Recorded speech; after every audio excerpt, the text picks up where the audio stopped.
అందరికీ నమస్కారం. జై తెలుగుదేశం,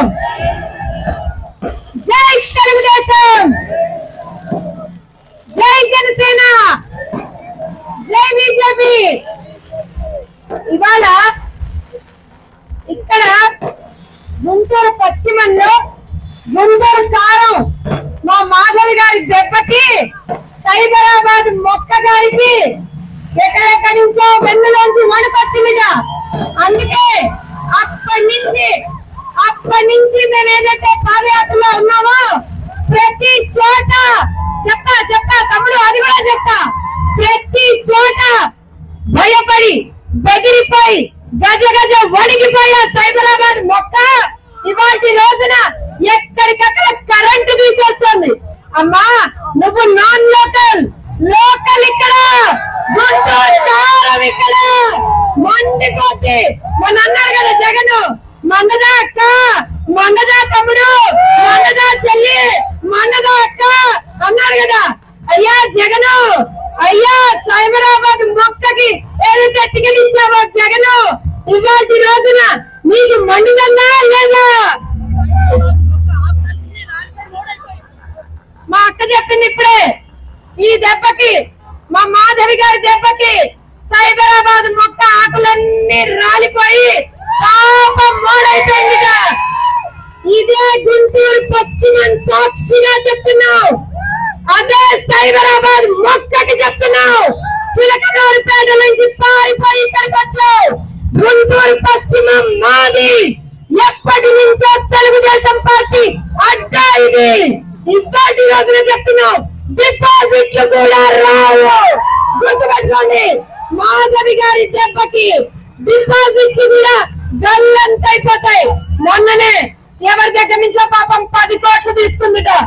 మరి ఎన్ని కోట్లు వాపస్ ఇచ్చిందో మాకైతే తెలియదు, కానీ పాపం మా మాధవి గారికి ఆ కోట్ల లెక్క తెలీదు, కోట్లు తీసుకోవడము తెలీదు.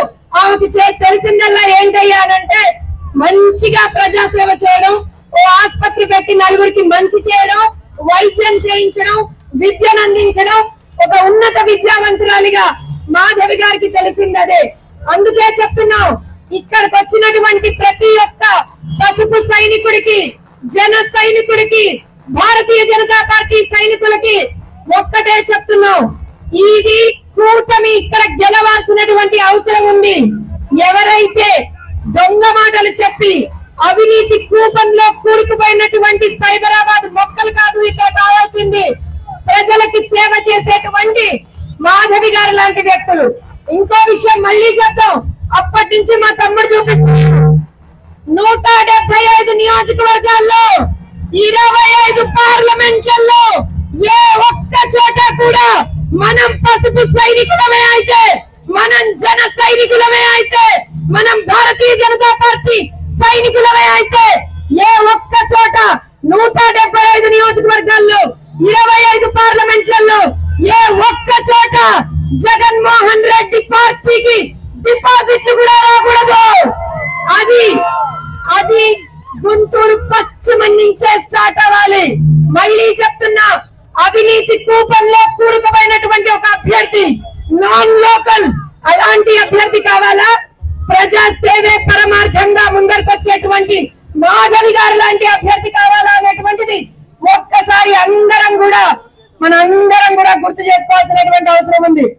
మొన్ననే మనందరి అదృష్టం పుచ్చి, పుణ్యం పుచ్చి, ఆ మహానుభావుడు నెత్తి మీద పెట్టుకున్నటువంటి దిక్కుమాల బ్యాండేజ్ తీసేశారు. ఆ దిక్కుమాల బ్యాండేజ్ తీసేసి ఇప్పుడు కొత్త రంగులతోటి, ఎలాగో రంగుల పిచ్చోడు మొదటి రోజు నుంచి రంగులు తీసుకుంటూ ఆ రంగుల పిచ్చోడు ఏదైతే పిచ్చి పనులు చేశాడో అలాంటి రంగుల పిచ్చోడిని, అలాంటి ఒక ఉన్మాదిని, అలాంటి ఒక ఆర్థిక నేరస్తుడిని ఖచ్చితంగా రాష్ట్రం నుంచి పంపించేయాల్సినటువంటి అవసరం ఉంది. ఇంతసేపు మాట్లాడాను.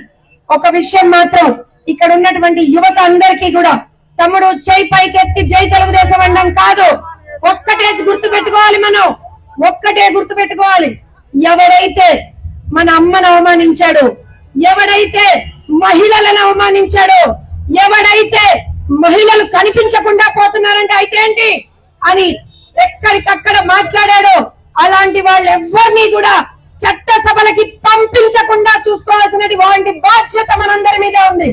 అందుకే గుంటూరు పశ్చిమం నుంచి ఇవాల్టి రోజున గల్లా మాధవి అనే నేను ఆవిడే రేపు పొద్దున ఎమ్మెల్యేగా అడుగు పెట్టాలి. మన సమస్యల గురించి ఆవిడే మాట్లాడాలి. మాట్లాడి ఇంతకు ముందే ఇక్కడ ఎవరైతే ఒక మహానుభావుడు మన పార్టీ జెండా వేసుకొని మన కష్టంతో గెలిచి పారిపోయి పక్క పార్టీలోకి వెళ్ళాడు కదా, వాళ్ళకి బుద్ధొచ్చేలా గల్లా మాధవి గారి మెజారిటీ ఉండాలి. గెలుపు పక్క. ఎందుకంటే ఇది మన నియోజకవర్గం, మన గడ్డ, ఇది మన అడ్డ. ఇది ఇలాంటి అడ్డ నుంచే చెప్తున్నా బిడ్డ, ఎవడెవడైతే ఇవాటి రోజున తెలుగుదేశం పార్టీ లేకుండా చేస్తానన్నాడు వాళ్ళకే చెప్పండి, ఇది తెలుగుదేశం పార్టీ గడ్డ, మాధవి అడ్డ. రండి చూస్తున్నాం. ఇది మనం చెప్పాల్సింది. జై తెలుగుదేశం.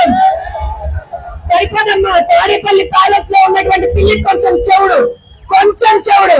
అందుకనే మళ్ళొక్కసారి చేతులు పైకెత్తి పిడికిలి ఎత్తి ప్రతి ఒక్కళ్ళు కూడా జై తెలుగుదేశం, జై తెలుగుదేశం, జై జనసేన, జై బీజేపీ. ఒక్కసారి అందరం కూడా నారా చంద్రబాబు నాయుడు గారు పడ్డటువంటి బాధను ఒక్కసారి గుర్తు చేసుకున్నాం. భువనమ్మ పడ్డటువంటి బాధను ఒక్కసారి గుర్తు చేసుకున్నాం. రాష్ట్రంలో ప్రతి ఒక్క మహిళ పడ్డటువంటి బాధను గుర్తు చేసుకున్నాం. ఇక్కడ ఇవాళ నిలబడి చంద్రబాబు నాయుడు గారు రావాలి అని చెప్పి తపన పడుతున్నటువంటి యువతని గుర్తు చేసుకుందాం, రైతుల్ని గుర్తు చేసుకుందాం, భవన నిర్మాణ కార్మికుల్ని గుర్తు చేసుకుందాం. ప్రతి ఒక్కరిని గుర్తు చేసుకొని ఒక్కసారి అందరం కూడా గుండెల్లో ఏం గుర్తుది సైకిల్ గుర్తు మీద రేపు పొద్దున గుద్దితే తాడేపల్లి అద్దరిపోవాలా, తాడేపల్లిలో రీసౌండ్ రావాలా. ఇందాకే చెప్పా, మా మాధవి గారు కనిపించడానికే సాఫ్ట్, అంత సాఫ్ట్ ఏం కాదమ్మా. గుంటూరు మిర్చి తెలుసు కదా, గుంటూరు కారం తెలుసు కదా, అంతే ఒక్కొక్కరిని అల్లాడిస్తారు రేపు పొద్దున అసెంబ్లీలో. మీ సమస్యల మీద మాట్లాడేటువంటి గొంతు కావిడ, మీకోసం రాజకీయాల్లోకి వచ్చినటువంటి గొంతు కావిడ, మీకోసం ఇవాటి రోజున నేను అసెంబ్లీకి వెళ్ళి మీకోసం మాట్లాడతానని చెప్పి అన్ని వదులుకొని వచ్చినటువంటి ఒక వ్యక్తిని మనం ఎన్నుకున్నాం. మళ్ళీ ఒక్కసారి కూటమి వస్తే పథకాలు ఉండవి అని ఎవరో తలకు మాసినటువంటి సన్నాసులు కొంతమంది మాట్లాడారు. వాళ్ళకే చెప్పండి, కూటమి వస్తే సంక్షేమ పథకాలు డబుల్ అవుతాయి. ఇవాళే మన మేనిఫెస్టో ఇచ్చాం. మన మేనిఫెస్టోని చూసి జగన్మోహన్ రెడ్డి గారి కళ్ళు బైర్లు గమ్మి ఏం మాట్లాడాలో అర్థం కాక ఏదో పిచ్చి పిచ్చిగా మాట్లాడుతున్నాడు. ఒకటే, ఖచ్చితంగా రేపు పొద్దున ఈ నియోజకవర్గం నుంచి గెలుపేలాగో పక్క, రాసి పెట్టుకోండి, గెలుపు పక్క. కానీ మెజారిటీ అంటున్నదే లెక్క. పవన్ కళ్యాణ్ గారు చెప్పినట్టుగా గెలుపు పక్క, మెజారిటీ ఎంతన్నదే లెక్క. అందుకనే ఒక్కసారి hello AP, hello AP, hello AP, psycho పోవాలి, సైకో పోవాలి. మాట్లాడాలంట మేడం. జై తెలుగుదేశం. నారా చంద్రబాబు నాయుడు గారి నాయకత్వం, నారా చంద్రబాబు నాయుడు గారి నాయకత్వం. జోహార్ ఎన్టీఆర్, జోహార్ ఎన్టీఆర్. జై తెలుగుదేశం.